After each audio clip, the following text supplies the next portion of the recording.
Hi friends, मेरे result classes में आप लोग का बहुत बहुत स्वागत करता हूं। तो ये हमारा लास्ट पार्ट है जीके जो क्वेश्चन सीरीज चल रहा था मिक्सअप क्वेश्चन यहाँ पे, जिसमें सारे सब्जेक्ट यहाँ पे इंक्लूड किया गया है। तो एग्जाम बेस पे तैयार किए गए क्वेश्चन हैं। तो आज बढ़ते हैं, हमारा 5वां पार्ट है। तो यहाँ से जो कि सारे क्वेश्चन यहाँ पे ख़त्म हो जाएंगे इसके, जो इसमें आपके साइंस के क्वेश्चन है इसमें इंक्लूड किए गए। तो चलिए बढ़ते हैं आज का, जो कि 90 क्वेश्चन तब हम इसमें चौथे पार्ट में कवर किए थे। हमारा 5वां पार्ट है। तो हार्मोन संवेदनशील लाइपेज गतिविधि किस हार्मोन द्वारा बाधित होती है? तो एपिनेफ्रिन, इंसुलिन, थायरॉक्सिन या ग्लूकोकार्टिकाइड। तो इसका बी ऑप्शन सही हो जाएगा, इंसुलिन। तो हार्मोन संवेदनशील लाइपेज गतिविधि आपके इंसुलिन हार्मोन द्वारा बाधित होती है। तो इसका बी ऑप्शन सही हो जाएगा, इंसुलिन, जिसके द्वारा हार्मोन द्वारा बाधित होती है। अगला क्वेश्चन हमारा यहाँ पे निम्नांकित में सही जोड़ी यहाँ पे बताना है। सहतूत का दिया है एटेकस रिसनी, और आपका टेसर रेशम का दिया है एंथेरिया आस्मा, और आपका एरी रेशम का दिया है आपका बेम्बिकस मोराई, और मूंगा रेशम का दिया है एंथेरिया पैफिया। जो कि इसका यहाँ पे निम्नांकित में इसको जोड़ी सही सही मैचिंग करना। एग्जाम में ये क्वेश्चन यहाँ पे पूछा गया है इसमें से। तो चलिए देखते हैं, यहाँ पे सुमेलित करना है। तो यहाँ पे सही सुमेलित करेंगे तो आपका ए का थर्ड हो जाएगा।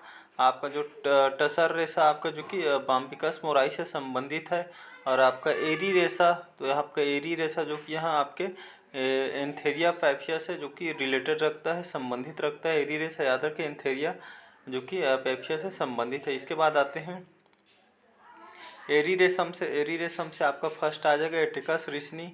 तो एरी रेशम का फर्स्ट ऑप्शन हो जाएगा सी का 1 एटिकस रिसनी, और आपका मूंगा रेशम का आ जाएगा एंथेरिया आस्मा। तो याद रखिएगा मूंगा रेशम जो कि आपका एंथेरिया आस्मा से संबंधित है।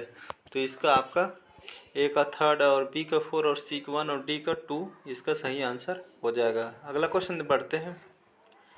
निम्नांकित में से कौन सा सिद्धांत चार्ल्स रॉबर्ट डार्विन के द्वारा नहीं दिया गया था? तो आपका ये है आपका जो कि पेंजेनेसिस सिद्धांत, आपका लैंगिक चयन का सिद्धांत, या दोनों, या डी है इनमें से कोई नहीं। तो इसमें से डी सही आंसर हो जाए, डी इनमें से कोई नहीं, जो कि चार्ल्स रॉबर्ट डार्विन के द्वारा इनमें से कोई भी कथन नहीं दिया गया है। तो इसका कोई नहीं है, इसका आंसर हो जाएगा। अगला क्वेश्चन देखते हैं। वह रसायन जो केवल प्रेषक के लाभ हेतु उपयोग होता है कहलाता है आपका फेरोमोन, कैरोमोन, या एलोमोन, या एक्टो हार्मोन्स। तो इसका सी ऑप्शन सही हो जाएगा, एलोमोन। तो यह रसायन जो केवल प्रेषक से लाभ हेतु उपयोग होता है वह कहलाता है आपका एलोमोन। तो इसका सी ऑप्शन सही हो जाएगा, एलोमोन, याद रखिएगा। अगला क्वेश्चन देखते हैं। लगड़बग्घा एवं गिद्ध है सर्वाहारी, खोजी, शाकाहारी, डी है इनमें से कोई। तो 94 लकड़बग्घा और गिद्ध सही आंसर हो जाएगा। इन दोनों जो कि मांसाहारी है, मांसाहारी खाते हैं। तो ये दोनों मुख्य रूप से मांसाहारी, जो लकड़बग्घा और गिद्ध होते हैं मांसाहारी, मांस खाते हैं। तो इनमें से कोई नहीं आएगा। आपका सर्वाहारी, खोजी, शाकाहारी दिया है, लेकिन ये मांसाहारी दोनों मुख्य रूप से। तो इसका 94 का कोई नहीं आ जाएगा। अगला क्वेश्चन है। निम्नांकित में कौन सा पृथक्करण जो कि संगमोत्तर कारक है? तो युग्मक, मर्यादा, इसका ये ऑप्शन सही हो जाएगा, युग्मक, मध्यर्थ। तो यह आपका पृथक्करण का संगमोत्तर कारक है। तो इसका ए ऑप्शन सही हो जाएगा। अगला क्वेश्चन है। मुर्गी कौन सी जाति या भारतीय देशी है? तो असील जो कि यह मुर्गी आपकी आपकी भारतीय मुर्गी है, जो कि देसी तरीके से है। तो असील, और ब्रह्मा, लेघान, कोचिन। तो इसमें ये ऑप्शन सही हो जाएगा, यह मुर्गी असील आपकी इसकी जो जाति है भारतीय और देसी है। तो इसका ए ऑप्शन सही हो जाएगा। अगला क्वेश्चन देखते हैं। मनुष्य में ब्लैटिडियम कोलाई के संक्रमण के मुख्य कण या रिसर्वायर निम्न में से कौन सा है? तो बंदर, गाय, सुअर, या डी है इनमें से कोई नहीं। तो इसका सी ऑप्शन सही हो जाएगा, सुअर। तो मनुष्य में ब्लैटिडियम कोलाई के संक्रमण का मुख्य कण आपका रिजर्वायर आपका कौन सा है? तो आपका सुअर है, याद रखिएगा। इसका सी ऑप्शन सही हो जाएगा। अगला क्वेश्चन है। अगला क्वेश्चन देखते हैं। निम्न में क्या विषैले सर्पों के लिए सत्य नहीं है? तो आपका फ्रैंक्स उपस्थित होते हैं, बेली के स्केल छोटे होते हैं, या सिर के स्केल छोटे होते हैं, दांतों में ग्रू होते हैं।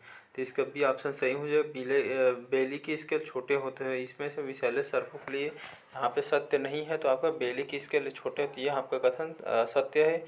बाकी फैंक्स उपस्थित होते हैं सर्पों में, और आपके सिर के स्केल छोटे होते हैं, और दांतों में ग्रू होते हैं। यह कथन आपके विषैले सर्पों के लिए सत्य है। बाकी इसका गलत आंसर हो जाएगा। अगला क्वेश्चन है। भावनात्मक और शारीरिक तनाव को प्रबंधित करने वाला हार्मोन स्रावित होता है जनदों में, या पीयूष ग्रंथि में, या अधिवृक्क ग्रंथि से?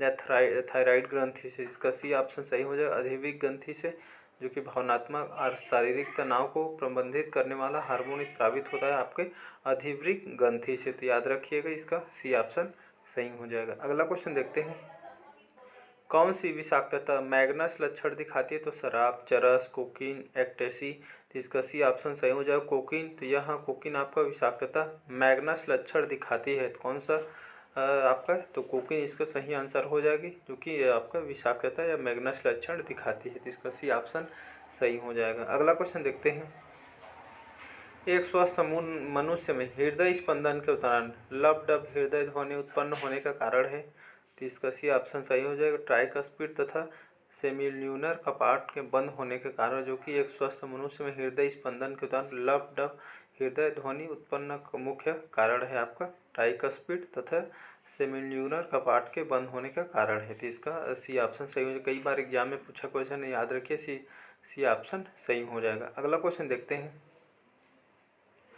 कुशिंग रोग खाली स्थान के कारण होता है, तो आपका हाइपर एड्रोनोकॉर्टिज्म के द्वारा या हाइपोएड्रोकॉर्टिज्म के द्वारा या हाइपरथायराइडिज्म के द्वारा या हाइपोथायराइडिज्म के द्वारा, तो इसका ए ऑप्शन सही हो जाएगा। तो इसका ए ऑप्शन सही हो जाएगा हाइपर एड्रो आपका कॉनोक्टिज्म के द्वारा कुशिंग रोग के जो कुशिंग रोग इसके कारण होता है आपका, याद रखिए ये ऑप्शन सही हो, इसका सही आंसर हो जाएगा कुकिंग रोग आपका हाइपर एड्रोनो जो कि कार्टिसिज्म के द्वारा यह रोग होता है कुशिंग रोग, इसका ए ऑप्शन सही हो जाएगा। एग्जाम में पूछा गया क्वेश्चन है। अगला क्वेश्चन है 104 क्वेश्चन, निम्नलिखित में कौन से जीवों के युग में सत्य तथा गुहा एवं द्विपार्श्व जो कि सममिति पाई जाती है, तो इसका सी ऑप्शन सही हो जाएगा। एनिलिडा एवं कार्डेटा में जो कि इस जीवों में जो कि सत्य गुहा एवं द्विपार्श्व सममिति पाई जाती है, एनिलिडा एवं कार्डेटा याद रखिएगा, तो इसका सी ऑप्शन सही हो जाएगा। अगला क्वेश्चन देखते हैं, अगला क्वेश्चन है निम्नांकित जीवों को उनके संबंधित लक्षण से मिलाइए, तो पाइला का ज्वाला कोशिकाएं, बॉम्बिक्स का काम्प्लेट्स या लिब्रोकेकिया रेडुला या टीनिया आपका पाल्पिजियन नलिकाएं, तो इसका यहाँ पे मैच करना है। तो इसका फर्स्ट ऑप्शन पाइला का हो जाएगा आपका रेडुला, जो कि पाइला में रेडुला लक्षण पाया जाता है, तो इसका ए का थर्ड हो जाएगा। और दूसरा देखते हैं आपका बॉम्बिक्स में, बॉम्बिक्स का हो जाएगा आपका जो कि फोर्थ ऑप्शन माल्पीजियन नलिकाएं, तो आप बॉम्बिक्स का आ जाएगा माल्पीजियन नलिकाएं, तो बी का फोर्थ सही आंसर हो जाएगा। इसके बाद सी का टीनिया का आपका हो जाएगा कॉम्प्लेट्स, तो बी आपका बी का हो जाएगा आपका फोर्थ, और सी का हो जाएगा आपका दो, तो आपका टीनिया का हो जाएगा आपका कॉम्प्लेट्स, इसका सही आंसर हो जाएगा, लक्षण पाया जाता है। और डी का 1 हो जाएगा, टीनिया में आपका ज्वाला कोशिकाएं पाया जाता है, तो डी का 1 हो जाएगा, मतलब टीनिया में जो कि ज्वाला कोशिकाएं लक्षण पाई जाती है, तो डी का 1 हो जाएगा। इसी तरह ए का थर्ड, बी का 4, सी का 2 और डी का 1, सी आंसर इसका सही हो जाएगा। अगला क्वेश्चन देखते हैं, गोरिल्ला, चिंपांजी, बंदर और मनुष्य एक ही खाली स्थान से संबंधित है, तो जाति, वंश, फैमिली या गण से, तो गोरिल्ला, चिंपांजी, बंदर और मनुष्य जो एक ही गण से संबंधित है, ये क्वेश्चन पूछा गया है, तो याद रखिएगा जो सभी आपके एक ही जाति से आपके एक ही गण से संबंधित है, गोरिल्ला, चिंपांजी, बंदर और मनुष्य तो गण से संबंधित है, तो इसका डी ऑप्शन सही हो जाएगा। अगला क्वेश्चन है, निम्न से कौन सी परजीवी के पोषिता वाहक दोनों का काम करता है, तो एस्केरिस, फेसियोला, घरेलू मक्खी, मादा एनाफिलीज, तो डी ऑप्शन सही हो जाएगा मादा एनाफिलीज, जो कि यहाँ आपके पोषिता एवं वाहक दोनों का काम करता है आपका मादा एनाफिलीज, तो याद रखिएगा, तो इसका मादा एनाफिलीज सही आंसर हो जाएगा। अगला क्वेश्चन है, पक्षियों के अंडे में विदलन होता है, तो इसका सी ऑप्शन सही हो जाएगा डिस्कोडाइलल एवं मीरोब्लास्टिक, जिसे अंशभंजी कहा जाता है, तो यहाँ पे पक्षियों के अंडे में विदलन का आपका होता है डिस्कॉइडल एवं मीरोब्लास्टिक या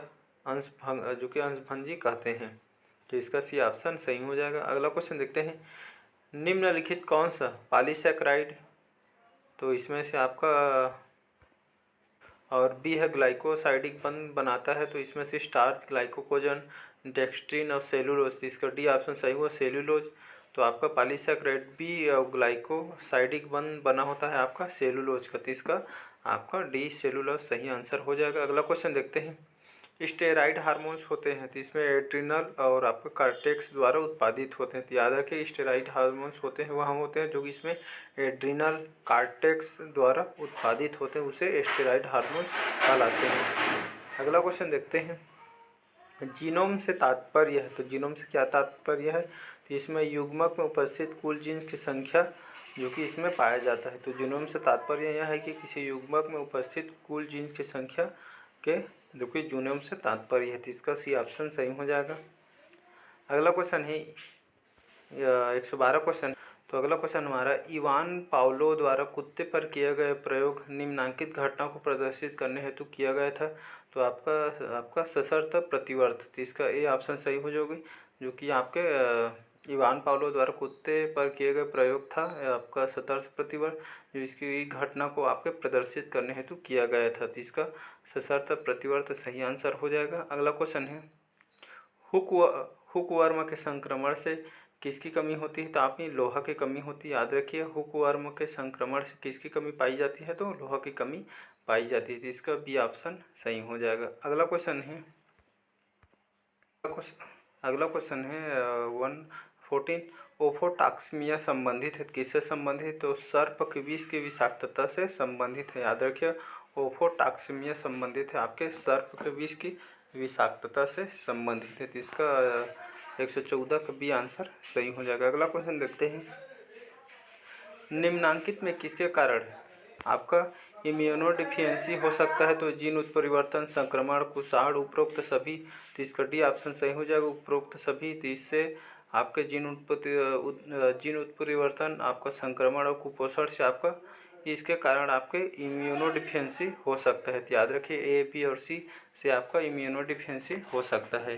तो इसका डी ऑप्शन उपरोक्त सही आंसर हो जाएगा। अगला क्वेश्चन हमारा, यदि एक व्यक्ति सही दृष्टि के लिए उत्तल लेंस का प्रयोग करता है, आपके अनुसार वस्तु का प्रतिबिंब कहाँ बनेगा। जब वह चश्मे का प्रयोग नहीं कर रहा हो तब आपका अंध बिंदु पर, पित्त बिंदु पर, रेटिना के पीछे या रेटिना के सामने। तो इसका सी ऑप्शन सही हो जाएगा, रेटिना के पीछे। तो एक व्यक्ति सही दृष्टि के लिए आपको उत्तल लेंस का प्रयोग तब करता है जब आपके अनुसार वस्तु का प्रतिबिंब कहाँ बनेगा, जब वह चश्मे का प्रयोग नहीं कर रहा हो तो आपका रेटिना के पीछे कर रहा होगा। तो इसका सी ऑप्शन सही आंसर हो जाएगा। अगला क्वेश्चन हमारा, वातावरण की आदर्श परिस्थितियों में जनसंख्या वृद्धि की क्षमता कहलाती है जन्म दर, जैविक क्षमता, वहन क्षमता या शुद्ध जन्म दर। तो इसका सी ऑप्शन सही हो जाएगा, वहन क्षमता। तो वातावरण की आदर्श परिस्थितियों की जनसंख्या वृद्धि की क्षमता कहलाती है आपकी वहन क्षमता। तो इसका 118 का सी आंसर वहन क्षमता सही आंसर हो जाएगा। अगला क्वेश्चन है, सेल्फोर्ड के सहनशीलता के नियम के अनुसार किसके नाम पर दिया गया था। तो सेल्फोर्ड के सहनशीलता के नियम को किसने प्रतिपादित किया था, ऐसा भी समझ सकते हैं। तो इसका सी ऑप्शन सही क्या, विक्टर अर्नेस्ट और सेल्फोर्ड, इन्होंने आपके जो कि सहनशीलता के नियम का प्रतिपादन इन्होंने किया था। तो याद रखिए विक्टर अर्नेस्ट और सेल्फोर्ड, इन्होंने सहनशीलता के नियम को प्रतिपादित या नाम दिया था इन लोगों ने। तो इसका सी ऑप्शन सही हो जाएगा। अगला क्वेश्चन है, पारे का कौन सा फार्म मिनीमाता बीमारी का कारण है। तो मेथिल मरकरी, जो कि पारे का यहाँ पारे में जो कि मेथिल मरकरी फार्म मिनीमाता बीमारी का कारण है। तो इसका ऑप्शन सही हो जाए। तो आपका मेथिल मरकरी जो कि यहाँ फार्म मिनीमाता या बे बीमारी का लक्षण है या कारण है मेथिल मरकरी। इसका ये ऑप्शन सही आंसर हो जाएगा। अगला क्वेश्चन देखते हैं, कीड़ों में जुवेनाइल हार्मोन का उत्पादन होता है तो कार्पोरा एलाटा से। तो याद रखिएगा इसका ये ऑप्शन सही हो जाएगा, कीड़ों में जुवेनाइल हार्मोन का उत्पादन क्या होता है, तो इसका कार्पोरा एलाटा से जो कि इसका उत्पादन होता है। तो इसका ये ऑप्शन सही हो जाएगा। अगला क्वेश्चन है, प्रोटीन संरचना में वह बंध जो विकृतीकरण पर नहीं टूटता है तो पेप्टाइड बंध। इसका ए ऑप्शन सही हो जाए, प्रोटीन संरचना पर जो कि आपका पेप्टाइड बंध जो विकृतीकरण पर नहीं टूटता है। इसका ए ऑप्शन सही हो जाएगा, पेप्टाइड बंध जो कि विकृतीकरण पर नहीं टूटता है प्रोटीन संश्लेषण बंध में। इसका ए ऑप्शन सही हो जाएगा। अगला क्वेश्चन देखते हैं, अगला क्वेश्चन है, थायराइड हार्मोन के बारे में सत्य कथन चुनिए। तो इसका डी ऑप्शन सही हो जाएगा, किसी अंतःस्रावी ग्रंथि में सर्वाधिक मात्रा में एकत्रित होने वाला हार्मोन थायराइड ग्रंथि है। तो इसका 123 का डी आंसर सही हो जाएगा। थायराइड हार्मोन में आपका किसी अंतःस्रावी ग्रंथि में सर्वाधिक मात्रा में एकत्रित होने वाला हार्मोन थायराइड है। तो इसका डी ऑप्शन सही हो जाएगा। अगला क्वेश्चन देखते हैं। जीन संतुलन सिद्धांत के अनुसार यदि XA का अनुपात 1.0 है और 0.5 के मध्य हो तो ड्रोसोफिला को कहेंगे, तो इसे इंटरसेक्स कहा जाएगा। तो इसका भी ऑप्शन सही हो जाएगा 124 का। तो इंटरसेक्स इसका सही आंसर हो जाएगा। ड्रोसोफिला को आपका कहेंगे इंटरसेक्स, तो इसका अभी ऑप्शन सही हो जाएगा। अगला ये हमारा मिक्स क्वेश्चन लास्ट क्वेश्चन है। मनुष्य में लार ग्रंथियों व उनकी नलिकाओं का सही जोड़ा कौन सा है, तो इसका डी ऑप्शन सही हो जाएगा। पैरोटिड एक्सटेंशन डक्ट आपका सब मैक्सिलरी और वाटन डक्ट सबलिंगुअल और पर रिवनस डक्ट, जो कि मनुष्य में लार ग्रंथियों उनकी नलिकाओं का सही जोड़ा हो जाएगा पैरोटिड। इसके बाद एक्सटेंशन डक्ट और सब मैक्सिलरी, और इसके बाद आपका वाटन डक्ट सबलिंगुअल, और इसके बाद रिविनस डक्ट। तो इसका डी ऑप्शन सही हो, जो कि यहाँ आपके मनुष्य में लार ग्रंथि उनकी नलिकाओं का सही जोड़ा है। तो इसका डी ऑप्शन सही हो जाएगा। तो ये थे आपका आज का क्वेश्चन, लास्ट हो जाएगा। हम नए पैटर्न पे स्टार्ट करेंगे। तो अच्छा लगे चैनल को लाइक सब्सक्राइब कमेंट कीजिए और ज़रूरतमंदों तक शेयर कीजिए ताकि उन लोग भी इसका लाभ उठाएँ। तो मिलते हैं अगले पार्ट में। आज के लिए बस इतना ही। Thank you.